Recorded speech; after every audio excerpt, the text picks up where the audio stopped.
جس کے قبضۂ قدرت میں میری جان، آپ کی جان اور پوری کائنات ہے۔ کروڑوں درود السلام اس عظیم ہستی پر جو وجہ تخلیق کائنات ہے۔ کرسی ہے تمہاری جنازہ تو نہیں ہے، کرسی ہے تمہاری جنازہ تو نہیں ہے، کچھ کر نہیں سکتے تو اتر کیوں نہیں جاتے۔ سب سے پہلے آپ تمام زحمت کاروں کو اس عظیم دھرتی پر، کہ جس دھرتی کے جوانوں نے اپنے حقوق کی لڑائی لڑتے ہوئے اپنی جانوں کے نذرانے پیش کیے، میں اس عظیم دھرتی پر آپ تمام زحمت کاروں کو خوش آمدید کہتی ہوں۔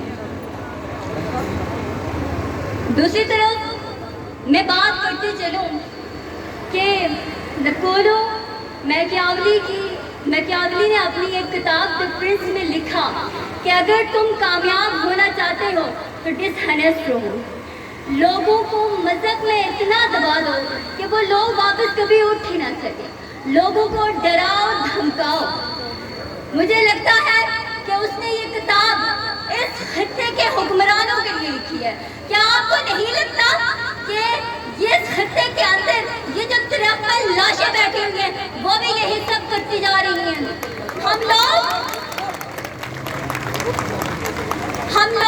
آج بھی ایک دوسرے کی ٹانگیں کھینچنے میں لگے ہوئے ہیں، آج بھی ایک دوسرے کو کبھی کسی ملک تو کبھی کسی ملک کا